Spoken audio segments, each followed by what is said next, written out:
Doña Jennifer, buenos días, ¿cómo amaneció? Un saludo muy especial para ustedes ahí en la mesa de trabajo y por supuesto para todos los oyentes. ¿Todo bien? Trabajando hasta tarde. Día frito y Jennifer, amaneció toldadito Villavicencio. Sí, amaneció toldadito y llovió anoche. Justo cuando terminamos plenaria empezó a llover. ¿Y a qué hora terminó? ¿Y cómo es eso de Como a las plenarias 12:30. ahora virtuales? ¿Cómo es el tema, Jennifer? Plenarias virtuales, ¿cuál es el mecanismo y si se respetan las palabras? ¿Cómo es ese tema ahí?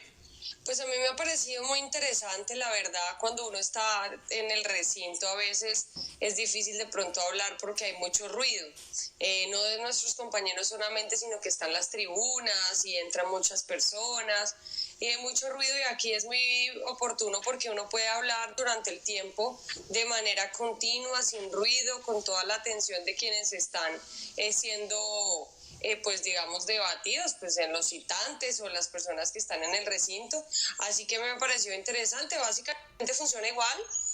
Hemos tenido hasta ahora solo con debates de control político y en esos debates pues hablamos los citantes. Yo pues he sido citante en los 2 debates que hemos tenido, entonces hablamos los citantes, se escuchan las funciones y luego se abre la palabra a los congresistas. Y en casi todas las plenarias pues han hablado la totalidad de los congresistas, en promedio 130 congresistas en cada una de las plenarias, que es muchísimo y que creo que es interesante porque así se pueden conocer las problemáticas de las diferentes regiones. Y yo he sido la citante de 2 debates, ¿de cuáles? Ayer tuvimos debate al Ministerio de Trabajo, donde estaba también invitado el DNP y el Ministerio de Hacienda, y hace 8 días tuvimos debate al sector salud, Minsalud, Instituto Nacional de Salud, ADRE, Supersalud. ¿Qué ha salido de ahí? Bueno, pues muchas cosas. La semana pasada una de las cosas que pues digamos que más me pareció importante fue pues que hice la solicitud de que se le hicieran pruebas a todos las personas privadas de la libertad de la cárcel de Villavicencio y también a los guardas y la parte administrativa, que había sido como una dificultad que se había tenido. Y ayer que tuvimos perdón, ahí con la gata, habíamos tenido otra de récord. Bueno, mientras no sea alguien desnudo por allá al fondo todo está bien, no importa. No, esa es Pandora, que es mi gata, que es la que me acompaña a trabajar. Entonces, ella también quiere sus 5 minutos de fama. Claro. Bueno, retomemos el tema. Retomando el tema, nosotros, tuvimos la oportunidad de solicitarle eso. Ayer tuvimos otro control político en la Comisión Séptima con el Instituto Nacional de Salud y tuvimos pues la confirmación de que se estaban haciendo estas pruebas, que están a cargo de las tomas la Secretaría pues departamental, y el instituto está haciendo todo lo que tiene que ver con pues digamos el estudio de las pruebas en esa situación pues tan difícil que estamos teniendo en Villavicencio. También hemos logrado unos avances importantes con el tema de los pagos de las EPS y demás. Creo que nos falta muchísimo.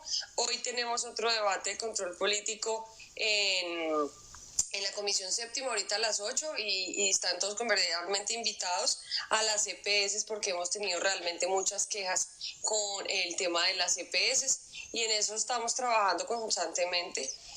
Pero creo que han sido unos debates muy interesantes. El del Ministerio de Trabajo ayer también estuvo bien interesante y hubo una parte muy importante que es sobre ingreso solidario, que habló el director de Planeación Nacional, el doctor Luis Alberto, sobre cómo o qué ha ocurrido con ingreso solidario, que tuvo pues estas complicaciones que tuvo. Ya la página está habilitada y la pueden ver quienes ya recibieron el pago, y quienes no han recibido el pago van a poder verlo en estos días. Se van a estar comunicando con ustedes, y ayer le he solicitado, espero que nos puedan ayudar con eso, como un video en donde le cuenten a la gente cómo funciona y qué está pasando con esto, para que la ciudadanía pueda tener como mayor claridad, porque en este momento lo más importante realmente es la información. Entonces han sido unos debates bien interesantes y obviamente con problemáticas de todos los departamentos. Amazonas está viviendo una situación bien complicada también. Bueno, y la de nosotros con este tema de la cárcel es muy complicado, Jennifer. ¿No le parece que el gobierno se ha quedado, mejor dicho, se lo voy a poner en colombiano, el gobierno se está haciendo el pendejo con la crisis tan complicada de la cárcel de Villavicencio? Yo creo que no, yo creo que aquí han pasado diversas cosas, creo que el hacinamiento de la cárcel complica todo. Si usted tuviera esta situación en un internado, en un colegio, en un hogar de paso para abuelos, en un ancianato, en cualquier situación donde usted tenga muchas personas reunidas, va a tener la misma situación, porque ese es el problema de este virus. Y por eso es que es necesario el aislamiento social.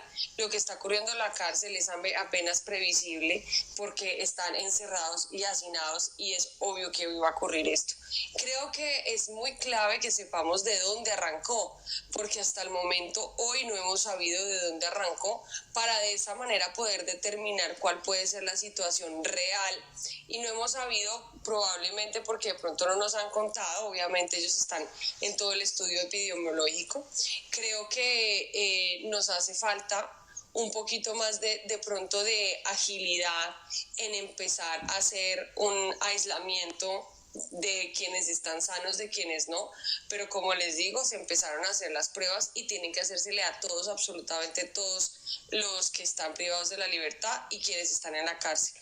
Lo que pasa es que este coronavirus tiene una situación compleja y es que no necesariamente porque yo esté contagiada en el examen que me hagan van a determinar.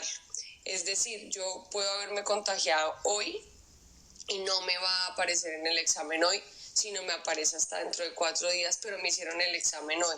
Entonces, por eso no es tan fácil como llegar y decir, voy a hacer todas las pruebas hoy.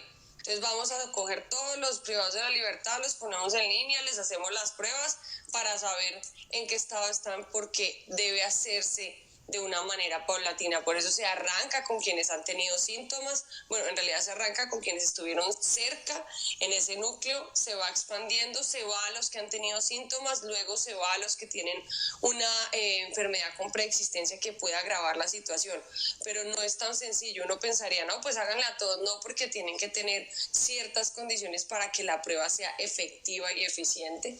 Entonces, sé que el Instituto Nacional de Salud, con lo que hablamos ayer con la doctora Marta, están haciendo, digamos, como ese seguimiento bastante juicioso para que no se pierda el impulso, pero sobre todo para que no vayamos a tener lo más grave que podríamos tener, que son falsos positivos. ¿Y por qué esto es falsos negativos, perdón? ¿Y por qué esto es grave? Porque si a usted, uno de los privados en libertad dice, no, le sale que no está contagiado, pero en realidad sí está, solo que en una etapa en que casi que es imperceptible, y usted se los lleva donde están los sanos, pues entonces va a tener una situación complicada y va a empezar un nuevo nicho y un nuevo brote. Entonces por eso, y es que se ha venido haciendo de la manera en que se pueda identificar plenamente que puede tener el virus y no vayamos a tener los falsos negativos, que sería muy crítico, que es el problema de las pruebas rápidas. Muchas personas dijeron, no, hagamos pruebas rápidas. El problema de las pruebas rápidas es que solamente tienen una eficiencia del 60% y nos pueden dar muchos falsos negativos. Y esos falsos negativos pues son graves porque usted aísla enfermos con sanos. Entonces por eso es que se ha hecho de esta manera. Obviamente uno entiende la situación de preocupación de quienes están internos, de sus familias, de las personas que están alrededor de la cárcel, pero esa es la situación, así que yo creo que se ha hecho de una manera adecuada y pues este virus se maneja de una forma que uno no quisiera que fuera así, pero pues así es el camino. Y la pandemia desnudó, Jennifer, una situación que desde hace mucho tiempo ha pedido a gritos la ciudad de Villavicencio: el traslado de la cárcel, buscar mejoras. Yo no entiendo, ya meterle plata a la actual cárcel no debe ser el objetivo. No. Viven hacinados, las instalaciones no son adecuadas para tanta gente que hay. La ocupación es casi del 100% más el hacinamiento. No se puede empezar a hablar con el gobierno, a buscar una nueva alternativa de ir ya planteando el tema del traslado de la cárcel que está en medio de la ciudad, Jennifer, que sería la solución definitiva a futuro. Yo cuando me posesioné en el año 2018, creo que fue como la segunda reunión que tuve con algún ministro, fue con la ministra de Justicia. Me reuní con ella precisamente pensando en el tema de la cárcel, porque estoy absolutamente convencida que la cárcel hay que sacarla de donde está. La cárcel no puede continuar ahí, no se debe tener ahí, la propuesta que yo siempre he hecho es hacer una especie de acuerdo entre el municipio, un privado y la nación para que el privado afuera de la ciudad, el municipio tiene predios que se pueden utilizar para esto. Obviamente tiene que tener unos ajustes al POT para poder sacar la cárcel. Pero supongo yo que pues en esta situación obviamente vamos a tener el apoyo para poderla sacar de ahí. Entonces, ¿yo qué propuse? Mi propuesta era saquemos a un predio del municipio que se ha entregado a un privado para que construya la cárcel y que el privado a cambio tenga ese lote que tenemos aquí en la ciudad, es decir, como una especie de trueque si quieren, suena un poquito muy coloquial, pero más o menos era la idea. Sí, pero es que así es, esa es, claro. Sí, es decir, entonces el privado saca, le dan el predio, construye la cárcel y a cambio le dan este predio acá para que haga otro tipo de construcción para que pueda compensar la inversión y obviamente la operación de la cárcel puede mantenerla en la nación o como creo yo debería operar, como está previsto, la cárcel debería ser municipal, en mi opinión personal. ¿Por qué? Porque la cárcel municipal le permite al alcalde tener el control y el manejo de la cárcel. ¿Por qué sí es importante? Porque es obligación del alcalde a atender los que no están aún condenados, ¿sí? Entonces uno puede hacer un trabajo distinto, puede hacer un trabajo de socialización, uno puede pensar en tener unos sistemas productivos para que la cárcel sea autosostenible y pues si me preguntan yo le haría y se la hice en su momento al exalcalde, a Wilmar. No fue posible avanzar en esa propuesta, se la hice al gobierno, incluso quedó dentro del Plan Nacional de Desarrollo por una solicitud que hice yo, que quedara incluido porque estoy absolutamente convencida que es necesario y yo creo que mi propuesta es una propuesta viable que no necesita una inversión tan grande de recursos y que puede ser la solución definitiva, pero la cárcel tiene que salir de ahí y tiene que volverse no solamente una cárcel, sino tiene que volverse un punto de resocialización, porque hoy no solamente el problema es el hacinamiento que tenemos en la cárcel, la situación tan difícil que viven los internos, el problema es que no estamos ejerciendo lo que debe ejercerse en una cárcel, que es el tema de la resocialización, el tema de poder enseñarles algo para que cuando salgan puedan tener una distinta condición de vida y puedan dedicarse a alguna actividad que puedan ayudar a que la cárcel sea sostenible, que podamos tener temas agrícolas, temas de producción y demás. Sí, Jennifer, vengamos un poquito más acá. El gobierno estableció una serie de medidas, entre ellas le dice a los bancos facilite las cosas para que las empresas funcionen, para poder empezar a reactivar la economía, a que las empresas puedan pagar. Vamos a presentar en un momento la información económica con guía de Power to Surprise, un diagnóstico de FENALCO, César, en el que dice que las empresas, muchas empresas no van a poder pagar nómina mañana, porque no hay la plata. Los bancos se han hecho, los gringos se han escurrido el bulto, a ellos solo les interesa su rentabilidad y nada más. ¿Qué ejercicio fue el que usted hizo con la gente, diciéndole para que los bancos dejen de andarnos sacando el bulto, escurriendo el costal, o en colombiano, sacándonos el culo todo el tiempo? ¿Qué hacemos? ¿Qué fue lo que hizo? Yo he estado trabajando con ese tema de los bancos mucho porque realmente me parece que han tenido una actitud poco solidaria y bastante mezquina, por decirlo de alguna manera, ante la situación que estamos viviendo. Entiendo yo que la banca dice yo tengo unos ahorradores y esos ahorradores los tengo que proteger porque yo tengo que garantizar el recurso de esos ahorradores y no lo puedo arriesgar. Bajo esa primicia, entonces en la primera etapa de los créditos que se entregaron por parte del gobierno nacional, los bancos decían, oiga, yo tengo que proteger el recurso de mis ahorradores, que son 20 millones de colombianos, y por tanto no puedo entregar créditos sin garantías más altas. Entonces voy a entregárselo a quien me pueda cumplir una garantía.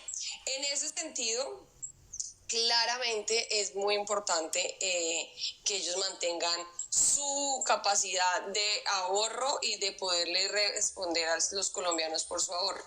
Entonces, ¿qué hizo el gobierno nacional ante esta situación? Y pues fue una solicitud nuestra, aumentar las garantías del 60% que estaban al 80% y al 100%. En esa lógica, el banco ya no está arriesgando nada, está haciendo solamente como una especie de mandadero. ¿Qué significa eso? El banco recibe la plata de la nación y se la entrega al empresario y no está arriesgando nada porque tiene unas garantías muy altas. A los del 100% no le está arriesgando nada y a los que tienen el 20% le puede pedir una garantía del 20%. Sin embargo, encontramos que los bancos seguían sin prestarle a quienes tenían riesgo, porque sí le estaban prestando a la gente, le estaban prestando, no le prestaban era a los que tenían riesgo. Entonces, lo que nosotros hicimos hace, ya ahorita el sábado vamos a completar 15 días de haberlo hecho, fue básicamente decirle a los empresarios que nos contaran su historia, que nos enviaran un correo con toda la información, que nosotros íbamos a transmitirle esa información a la Superintendencia Financiera para que controlara por qué los bancos con unas garantías tan altas le estaban prestando a la ciudadanía. Hace 8 días el Fondo de Garantías aprobó esas garantías altas entre el 80 y el 100%, que eran como la excusa de los bancos hasta el miércoles de la semana pasada de decir, oiga, no le puedo prestar porque si usted no tiene garantía. Hoy, en principio, a todo el mundo le deben prestar. Hemos tenido buenas noticias de algunas personas que nos escribieron, que ya están, digamos, como en contacto con los bancos revisando la situación y por qué no les van a prestar con unas garantías altas. Algunos bancos, y me disculpan que yo los mencione, como Davivienda, han tenido, ya tienen unas líneas sin garantía para nómina, para pago de nómina. Que es una línea sin garantía, significa que usted simplemente escribe y dice, necesito esto para esta nómina, pone, eso sí es un requisito, la planilla de la pila de lo que usted está pagando para de esa manera poderle hacer el giro del crédito. Sin embargo, seguimos en la lucha. El presidente Duque ha estado muy encima del tema y creemos que ya está fluyendo con mayor prontitud los recursos. Ayer Asobancaria, con quien he tenido muchas discusiones, nos informaba que digamos que ya se ha empezado a entregar con la garantía del Estado y que tienen la disponibilidad de 17 billones para prestar sobre la garantía del Estado. Así que pues yo me siento medianamente tranquila, no tranquila, medianamente tranquila, porque creo que hemos logrado que los bancos le cumplan a la ciudadanía. Y si alguno está teniendo algún problema todavía, sobre todo del miércoles pasado, hace 8 días hacia acá, me pueden escribir a mi correo electrónico, que es jennifer.arias@camara.gov.co. Ahí estamos recibiendo las quejas, las transmitimos a la superintendencia ha contestado bastante rápido. La Procuraduría también está pendiente del tema, porque la Procuraduría, si bien no puede vigilar ni controlar los bancos privados, sí a la superintendencia, entonces está vigilando que la superintendencia haga bien su labor. Y suena a veces un poquito extraño que alguien que es del partido de gobierno, digamos, esté en este proceso, pero realmente creo que la superintendencia a veces no les llegan todas las quejas y nosotros somos un buen camino para llegar. Eso es un poco lo que hemos estado haciendo y pues nada, llamarle la atención a los bancos de manera permanente. Nos necesitamos. El correo es Jennifer con doble N @camara.gov.co. No, Jennifer.arias. Espéreme. Jennifer.arias @camara.gov.co. Sí, señor. Don Carlos, le voy a pedir que ponga ese correo en la pantalla, porque cobra mucha importancia por el siguiente tema que viene, en el que también participan los oyentes, los televidentes, la gente que nos escucha a esta hora a través de la voz de los centauros, que nos ve en todas nuestras redes sociales, Noticias Ya FM, iOS Mediacol, Chamorro Televisión, Entérate Villavo y Sabana Estéreo. Y el tema que viene, José Iván, es el de la pandemia, pero no el de la pandemia del coronavirus, sino la pandemia que ha generado la reclamación de los habitantes no solo del Meta, sino de todo el país, por los excesivos cobros que les han llegado en las últimas 2 facturas del servicio de energía. Sobre todo la última factura agarró a la gente sin trabajo, en aislamiento, sin plata y no saben cómo pagar. Jennifer, ¿qué decirle a la gente sobre este tema que ha sido tan sensible en las últimas semanas? Bueno, mire, yo he estado, esto es una situación muy compleja, desde que empezaron a llevar los recibos tan costosos en el mes de marzo, porque esta es una situación que venía presentándose incluso antes de la medida de aislamiento del presidente. Nosotros estuvimos hablando con la superintendencia nos explicaba que era una situación que estaba viviéndose en todo el país por los altos costos de la energía. La EMSA y las electrificadoras en general lo que hacen es comercializar la energía que tienen que comprar y estaba muy costosa por el verano porque les estaba costando mucho la producción de energía, razón por la cual estaba muy costosa la energía y por eso llegaban tan costosos los recibos. Acá se nos unieron los peores de los males porque entonces estaba costosa la energía, las empresas habían ya comprado energía para el siguiente mes, es decir, abril, y adicionalmente a eso el aislamiento hizo que las personas tuvieran que quedarse en casa, entonces se aumenta, por supuesto, el consumo. Esto ha sido una situación muy complicada porque adicionalmente a eso, y ha sido un poquito, digamos, la razón de mis discusiones con la empresa de energía, y es que a raíz de la pandemia, entonces la empresa de energía dijo en muchos lugares, no, yo no voy a enviar a personas a que vean el contador, sino simplemente voy a hacer un promedio de los últimos 6 meses de consumo y sobre eso le cobro. Entonces uno pensaría, bueno, listo, sí, tiene sentido, porque entonces no se va a ver reflejado tanto el aumento del consumo en los hogares, y en los comercios pues obviamente no hay consumo, no tendría por qué aumentar. Y resulta que nos encontramos muchos casos, y recuerdo uno en Acacias, en donde lo que pasó fue que se hizo un promedio, pero pasó de 4.700 a 5.200 el consumo, y uno dice, pero no tiene sentido que si usted está haciendo un promedio se suba tanto cuando los promedios de todos los meses no pasaban de 4.700, siendo 4.700 el más alto, pero adicionalmente a eso que se le suba el consumo a un establecimiento que está cerrado. Entonces uno ahí es donde empieza a decir, aquí está pasando algo. Sí. No tiene sentido que, listo, uno entiende que se va a aumentar el consumo residencial, pero ¿y por qué se está aumentando el consumo comercial si el comercio está cerrado? Si el 80 o 90% del comercio está cerrado, porque un hotel le sube, porque un restaurante que no está operando le sube el consumo de la luz. Entonces empezamos a ver casos puntuales, y sobre eso estamos construyendo una solicitud a la superintendencia basada en varios casos que tenemos, solicitando que se le haga a la EMSA una auditoría, no en el cobro de la tarifa, no solamente diciendo está bien o no el valor de la energía, porque lo que nos va a decir la superintendencia, que ya nos dijo, fue sí, el valor de la energía cobrada está bien porque en eso estaba, sino que nos diga por qué razón está aumentando el consumo de manera indiscriminada, sobre todo en sitios donde el promedio que se hizo sobre un promedio y no sobre la contabilización visual.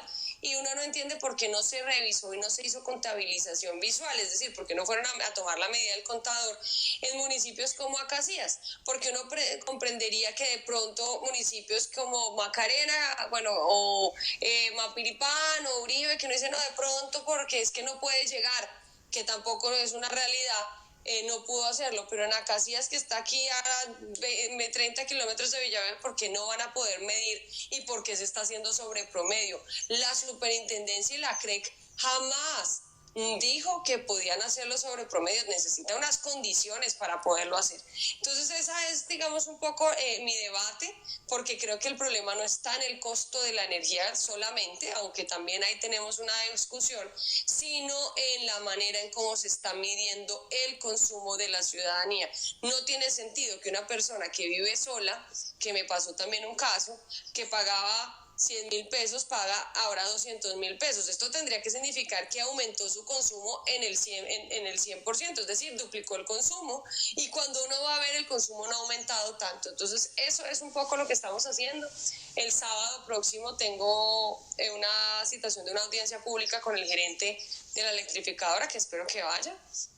La idea es que la ciudadanía nos envíe los videos con la queja que tengan, para que de esta manera en vivo el gerente pueda responder las quejas, las solicitudes, las inquietudes, las preguntas, y también le pueda dar una respuesta a los metenses. Han hecho varios debates, pero en esos debates lo que pasa es que habla solamente quien está citando el debate, y yo quiero que aquí pueda hablar la ciudadanía. Así que la invitación a todos los que nos están oyendo es que nos envíen sus videos cortos, 30 segundos, diciendo: mire, mi problema es este y necesito que me den una respuesta a este problema, porque además nos sirve como insumo también a nosotros para poder hacerle seguimiento a lo que está ocurriendo en la EMS. En principio, Jennifer, discúlpeme, la interrumpo. Está puesta en la pantalla, no solamente usted está saliendo en radio en este momento, sino a través de 5 fanpages en Facebook en vivo, y en la pantalla está puesto su correo. Entonces la idea es que la gente le envíe a ese correo videitos cortos, ojalá mostrando en cuánto pagaba y por cuánto me llegó el recibo ahora y cuál es su inquietud, ¿cierto? Esa es la idea. No solamente eso, por ejemplo, hay casos como Granada. Y les pongo el ejemplo. Hay un barrio que se llama El Paraíso, que tiene un macromedidor. Un barrio muy vulnerable, con familias muy vulnerables, con familias en una situación muy crítica. Y pasó de pagar 3 millones a pagar 5,5 millones.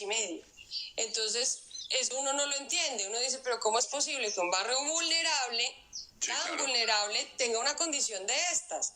Es como si ni siquiera hubiese como una lógica. Entonces, pues realmente lo que queremos es que nos puedan contar casos, no solamente propios, personales, sino comunitarios también, en los que podamos tener una respuesta del gerente. Yo, como ustedes saben, soy una persona constructiva, que busquemos con soluciones, que veamos cuál es el problema y buscarle una solución, pero realmente es que no hemos encontrado una solución real a esto. Obviamente la CREC salió la semana pasada con una instrucción de no subir más el costo del recibo, es decir, que este mes pase lo que pase, no puede subir y tendría que bajar, porque va a bajar el costo de la energía. Y esperamos que el gerente nos pueda dar una respuesta y nos pueda dar unas buenas noticias respecto a este tema, y sobre todo sobre una propuesta que se hizo para poder utilizar las ganancias que tiene la empresa para apoyar en un subsidio que no hemos conocido qué ha pasado con eso. Pues Jennifer, gracias por acompañarnos. Y entonces, ¿el sábado a qué hora es el debate? Es a las 10 de la mañana. Nosotros pueden revisar en mis redes sociales, ahí está toda la información. También hay un WhatsApp, si de pronto se les dificulta mandar por correo electrónico el video, también tenemos un WhatsApp habilitado para que puedan enviar su video, porque así es más fácil para la ciudadanía. Tenemos el WhatsApp habilitado, no me lo sé de memoria, pero ahorita se los paso ahí para que ustedes lo puedan de pronto publicar. Y el sábado a las 10 de la mañana tenemos, digamos, plazos para los videos hasta el jueves, porque nosotros obviamente tenemos que revisarlos, porque no hayan casos repetidos, para que obviamente siempre sea bajo el respeto, no insultos, nada de eso, y podamos darle una respuesta a la ciudadanía. Así que están todos cordialmente invitados. Lo voy a hacer a través de mi página de Facebook, porque a veces pues Facebook es mucho más fácil para que la ciudadanía pueda ingresar, porque creo que es una red social para la que muchos están, digamos, habilitados, y no le requiere consumo de datos en la mayoría de los casos. Entonces ahí van a poder estar atentos. Y a ustedes agradecerles mucho por este espacio, por la oportunidad de contarle a la ciudadanía qué estamos haciendo. Y bueno, ahí tienen en mi correo electrónico cualquier cosa que necesiten, ahí estamos para servir. Yo se la iba a preguntar, pero además se la manda a preguntar Jaime Echeverry. Hágame un favor, mire para atrás. Mira ahí al rincón, por favor. ¿Cuál de los cuadros quiere ver? Abajo. Ahí detrás, debajo de los pendones de ganadora. Ahí. Ahí hay una cosita de verde, blanco, rojo, blanco y verde. Matador, adivina qué es eso, Matador. ¿Que a quién le va a poner esas banderillas? Le manda a preguntar Jaime Echeverry, el hombre de cabalgatas de Gramalote. ¿O a quién le puso esas banderillas? ¿O a quién se las puso? Ya no hubo a quién ponerle. Por ahora nadie. Esas banderillas están ahí esperando el toro que llegue. Nosotros vivimos un tiempo en España. Sí. En Madrid con mi familia, y allá por supuesto todo este tema taurino es muy importante, así que las tenemos de recuerdo, aunque en la casa no le gustan los toros a nadie. Bueno, perfecto. Saludos a la oiga, gata. al Hotel del Llano, estando sin ocupación, le llegó el recibo de la luz con 5 millones más de lo que normalmente consume. Ahí le pongo esa de referencia, por ejemplo. Bueno, al Hotel del Llano, al Hotel del Llano que nos va a enviar esa información que nosotros la utilizamos para poder poner nuestra queja y que nos den una explicación por parte de la electrificadora. Perfecto. Un abrazo, Jennifer. Gracias. Buen día. Bendiciones, que estén muy bien. Muchas gracias.